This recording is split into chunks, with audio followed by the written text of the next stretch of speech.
Today I am doing a Q&A all about my trip to Japan. We were there for 10 days, which actually was like 8 days of touring because you have travel on either end.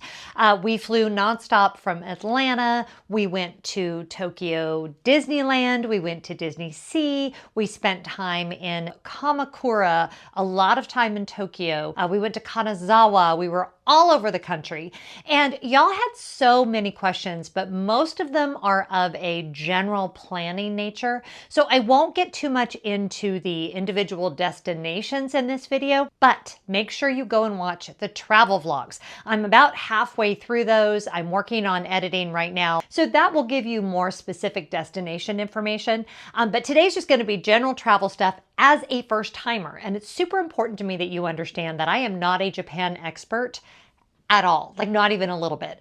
I did so much research before our trip. I had some fantastic resources, some YouTubers that I really enjoy. I will put their links down in the description box. I would say it's very tempting as a YouTuber to go to a destination once and then try to pass yourself off as an expert. And I've always found that to be a little bit suspicious.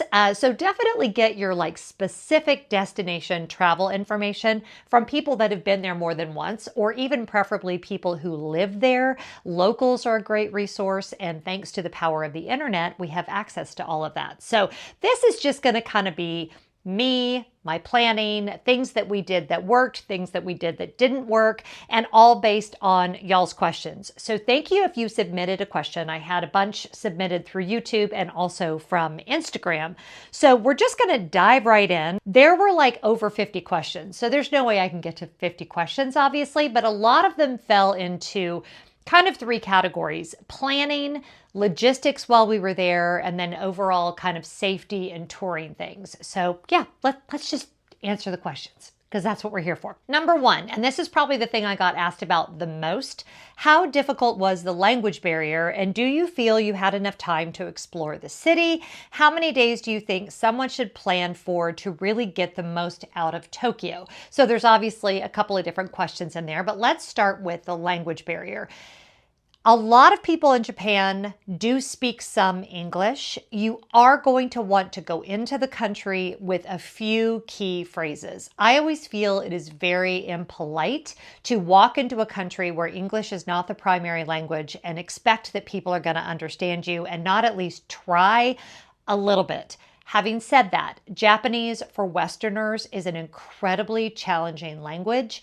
And I'm going to touch on this a little bit more with what surprised me. But then when you talk about the fact that the characters aren't even the same. So for instance, when I'm in France or Mexico, I can look at a sign written in French or Spanish, and based on the context clues, I can kind of figure out what it says.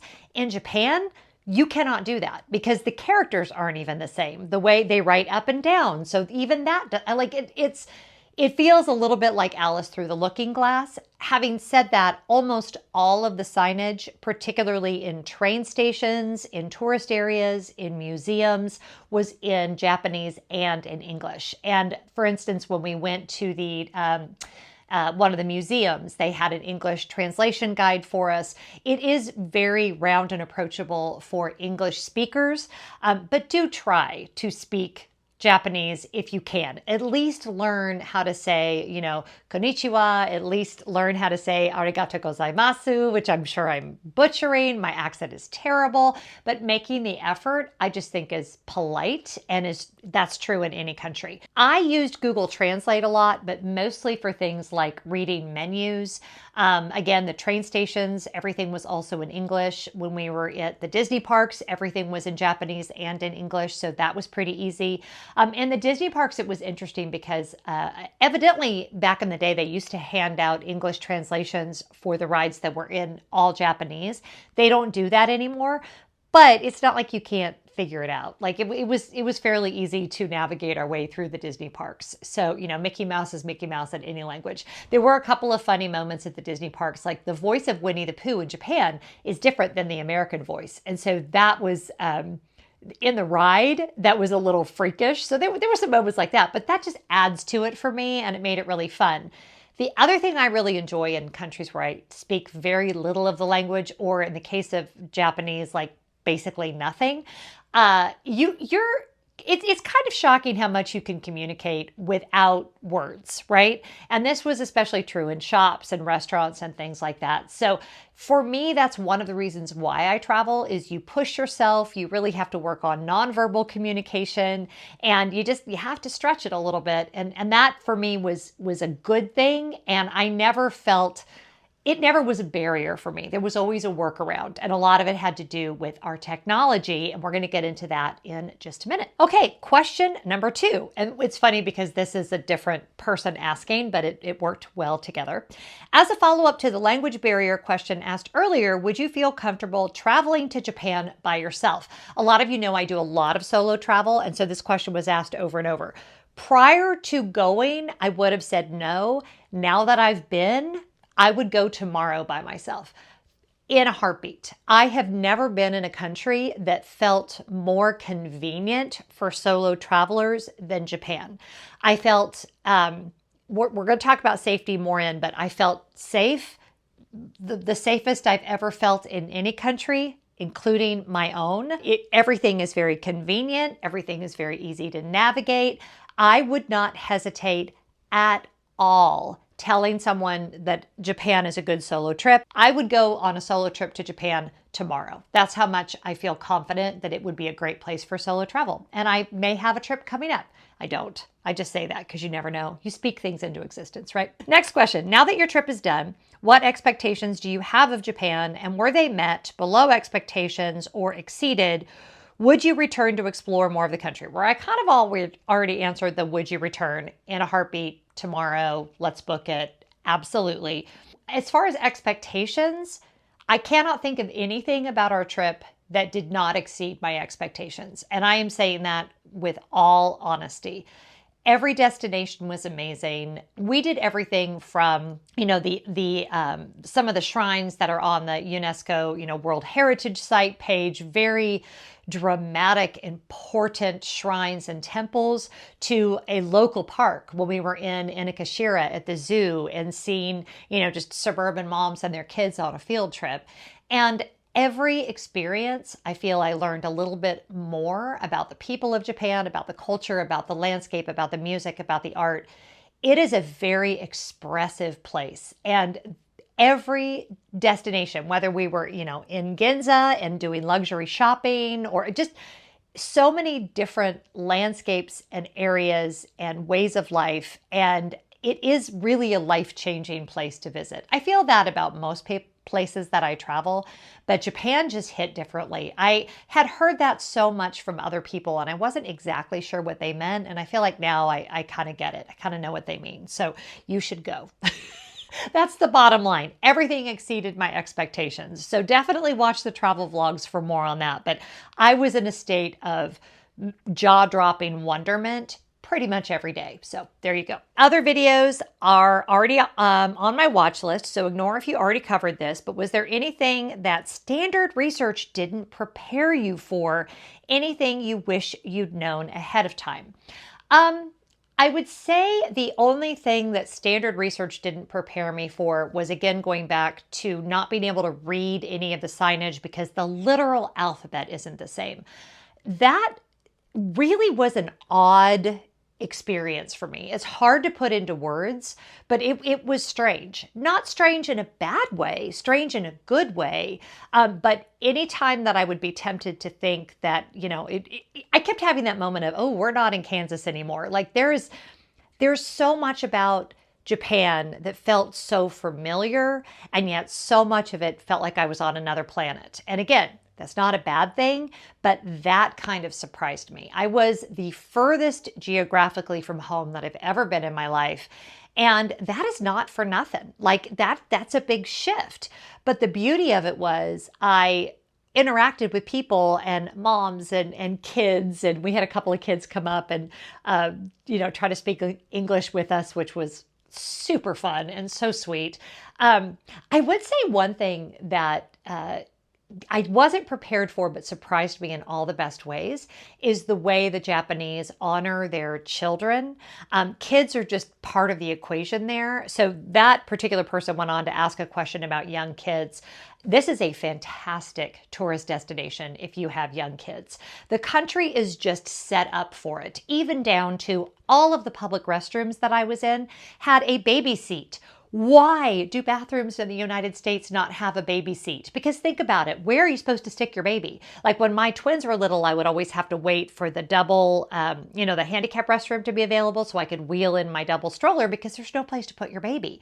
So they have like all those, it's literally like a seat in the stall in the women's restroom where you can stick your child. I'm like, and I don't know if they have those in the men's restroom or not. I wasn't in those, but little conveniences like that just made it very obvious that they have a culture that honors children. And I think we could learn a lot from that here in the United States. The children from what I could see, are viewed as kind of the community, not just of the parents to whom they belong. And it was really beautiful to see. So yeah, that part was really cool. What apps did you use for language translation or anything else? I saw that you had a money card of some sort. What was that? I'm headed to Japan in June and I just discovered your videos. Thank you. Well, you are very welcome. So what the card that you saw me use is called a Suica card. And you can buy a Suica card at the airport. And basically you just put in cash and it's a preloaded, almost think of it like a preloaded debit card that they take for all of the transportation and also at all of the convenience stores. Now, for us, we had the JR Rail Pass and a Suica card. So whenever possible, you want to use your JR Rail Pass, and that works with transportation like a regular ticket. You stick it in and it spits out the other side. The Suica card, you just tap, and that's just pay as you go, okay? So what you don't want to do is make the mistake of, if you have a JR Rail Pass, you don't want to tap your Suica card when you meant to use your JR Rail Pass, because then you're going to get charged for that trip instead of it being part of your JR Rail Pass. And that's kind of a next level skill. So once you go to plan your own trip, I will let you figure all that out.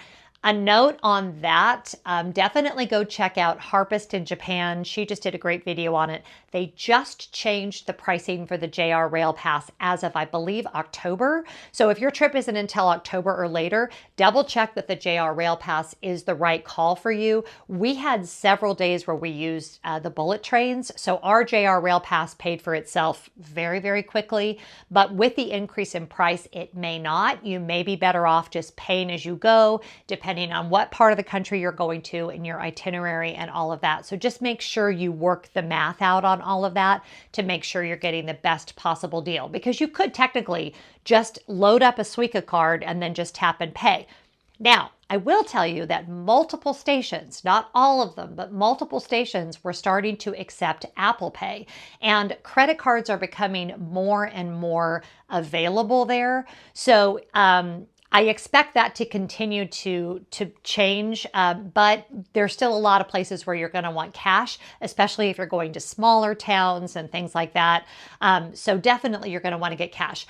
I had no problems getting yen out of the regular ATM with my USAA debit card, but I always advise that people have two different cards that you could use to get out cash, like maybe a debit card and a credit card, in case for some reason the bank card that you think is going to work doesn't work.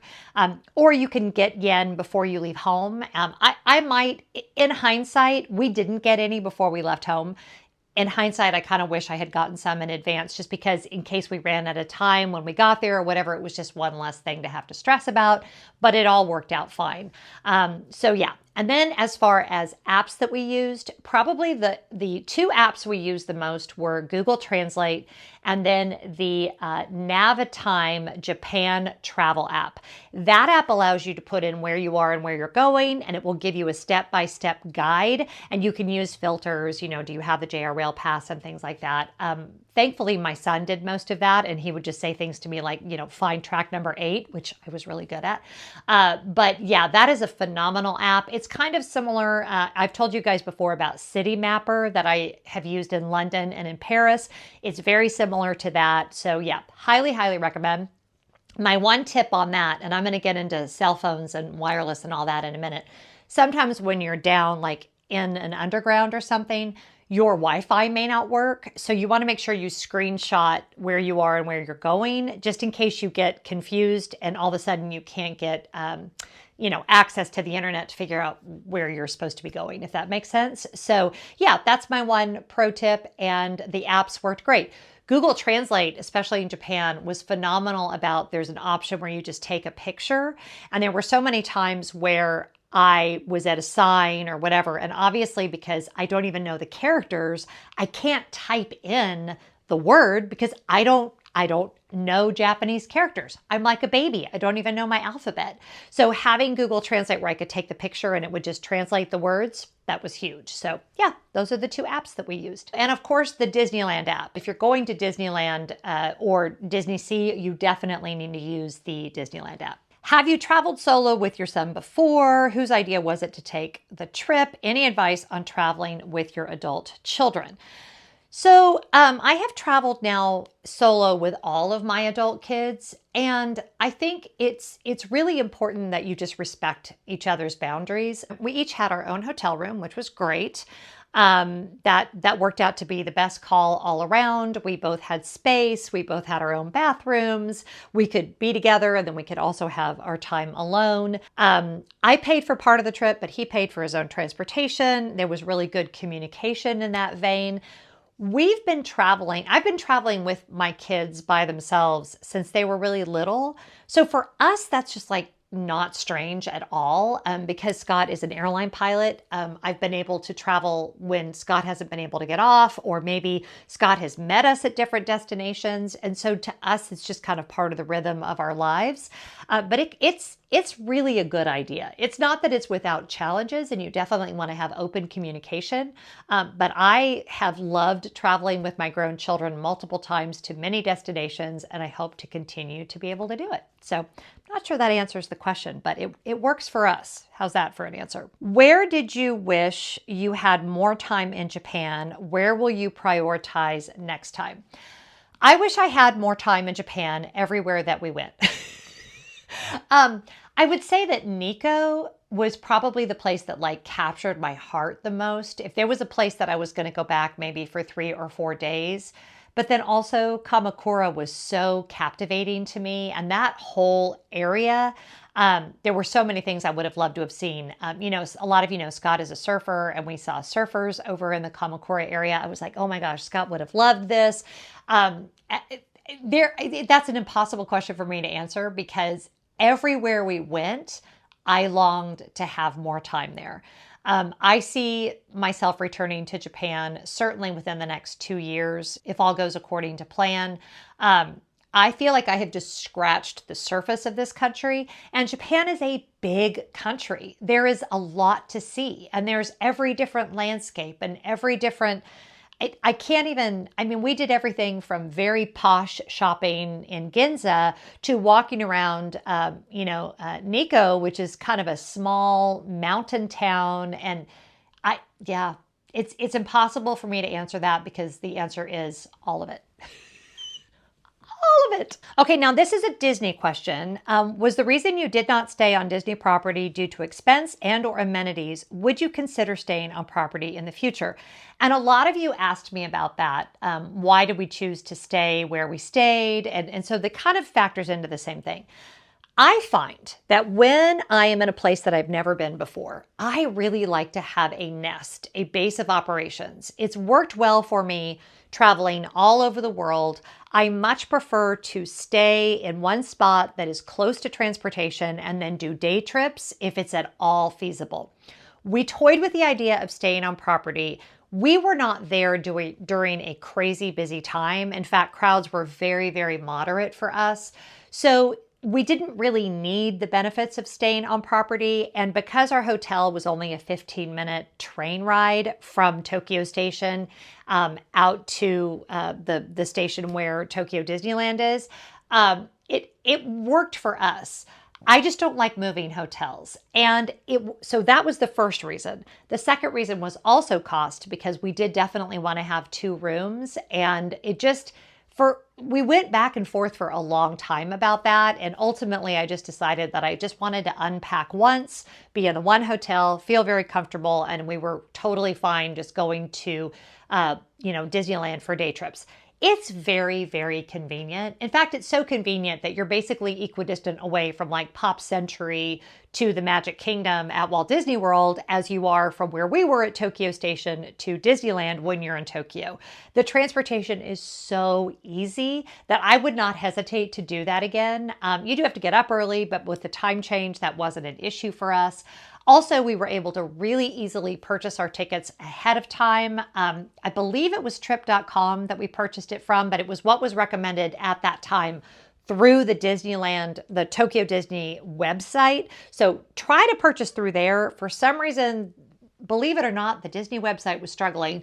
And so they recommended that we buy through trip.com. Like a banner came up and said, if you're having trouble getting your payment to go through, try purchasing through trip.com.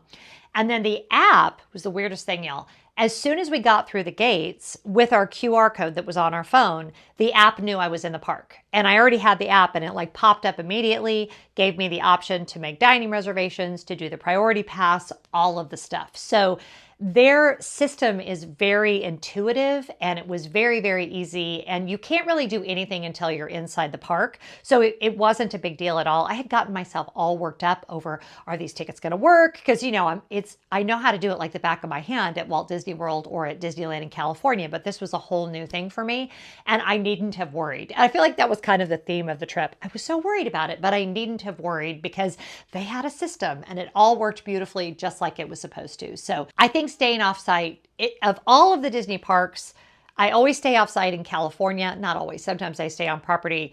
But unless I was going for a really special trip that was really focused on the Disney parks, I just don't think it's necessary to stay on property. You may feel differently, and it also depends on the purpose of your trip. If the purpose of your trip is to see the Disney parks, which by the way, I don't recommend, I think you should go to Japan to see Japan. And if you're a Disney fan, sure, go to the Disney parks. But I don't think it's worth the journey just for the Disney parks, even though I love them. I think Japan has so much to offer that it would really be a miss to take that long of a journey and to spend that much money and not really see Japan. But that's just me. So there you go. We're going to talk about cell phones in just a minute. Don't worry, that question is here. How did you plan your trip? Did you use a travel agent and did you find your own hotels? So my son found our hotel. Again, he had been before, so we knew the area. That's what I would say as far as picking your hotel. Choose the area first and then go online and do research. The internet is such a great resource. You can read trip reviews. You can usually see room tours. The one thing about Tokyo hotels in particular is book early. They get booked very far in advance. There are not enough hotel rooms in Tokyo for all of the people that visit. So you definitely want to book your hotel in advance. But I think pick your area and then decide like what level hotel you want. There were many options that were less expensive than what we had, but we wanted a little bit nicer experience and we wanted the really great Tokyo Station location. I did not see any areas in Tokyo or Japan where I did not feel safe. So if you make a good choice and you research it ahead of time, you should be in fairly good shape. We didn't do any of the capsule hotels or anything like that. I had no interest in doing any of that, but there's so much great information on the internet from people that are far more experienced than I am. But the Marinucci Hotel for us was perfect, absolutely perfect choice as a fantastic base of operations for all the other things that we did in Tokyo and also in Japan. What did you do for data cell access? This question came up multiple times. A lot of you had questions about this. There are cheaper ways to do it than what we did, but through AT&T, there is an international access pass for $10 per day, and AT&T 5G is everywhere. So my phone worked exactly like it works at home, and I paid an additional $10 a day. So that was 8 days of a 10-day total journey that I had the international day pass, maybe 9 days. So it was like less than $100 total. And I didn't have to do anything. I didn't have to stop at a kiosk. I didn't have to worry about a SIM card. I didn't have to get like a lot of people get these portable Wi-Fi transmitter things. All of those options are cheaper than what I did, but what we did was what was convenient and worked the best for us. So if you are an iPhone user, chances are you can just go into the country and ask your carrier in advance, or just, go on their website and look. And if you have an international plan, you will have to do nothing. Just log into your phone, and like in my case, a banner popped up. It said you are using the international plan for $9.99 per day, and that was it. And we just carried on. It was so crazy too, because I could call my husband, I could post to YouTube, I could post to Instagram, I could do everything I can do from the comfort of my own home, except for in Japan. So that was just kind of and it's funny because, again, it was one of those things I was really worried about, and it wasn't even an issue at all. So there you go. Do you feel like a week is long enough, or would longer be better? You should stay in Japan as long as it is convenient for you to stay in Japan. If you can only go for a week, go for a week. If you can go for 2 weeks, you should go for 2 weeks. If you can stay for a month, you should stay for a month. Japan is such a big country, and there is so much to explore there that's kind of, it's a big question. And I think it just depends on how much time you have. I think 2 weeks, from the perspective of how exhausting the travel is from the East Coast of the United States, would have been for sure better. I could not make that work with my schedule or my finances, but 2 weeks would have been fantastic. And if we had had 2 weeks, we probably would have spent a week in Tokyo and then changed our base of operations to Kyoto or Osaka and explored more of that part of the country. Because you just can't do it all. We made a conscious choice to stay in Tokyo and do convenient day trips out of Tokyo. But if you had more time, of course, you could change locations and stay somewhere else. For me, just the way that I like to travel, to change locations, like to do Tokyo and Kyoto in 1 week, is too much. There was too many things I wanted to see.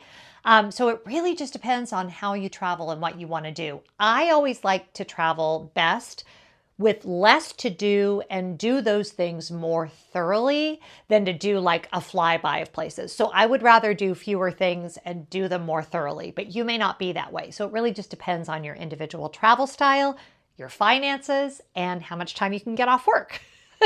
Okay, so I'm going to end with this one. There are many, many more questions that I could have answered, but I feel like, again, I want to refer you guys to experts that really know Japan better than I do, and I will put those links down in the description box. Did you feel like you were in danger at any time, or would you say you felt relatively safe? And I touched on this a little bit before. Hands down, I felt the safest I have ever felt in any country. It was unreal. Pickpockets are not an issue there.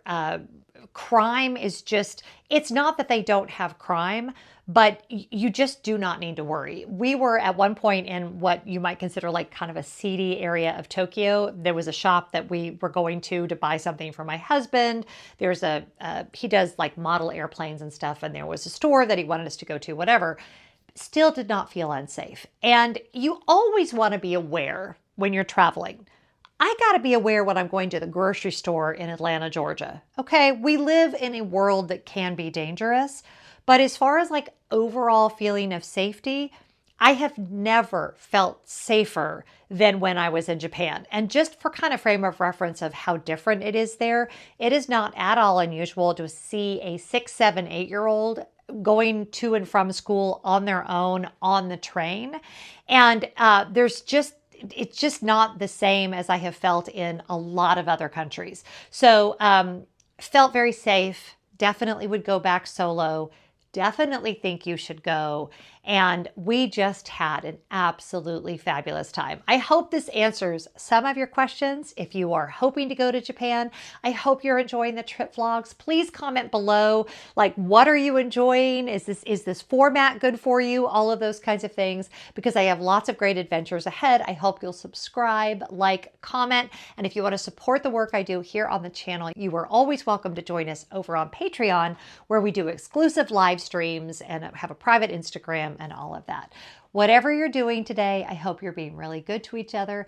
I will see you next time, and yeah, have a good one. Bye.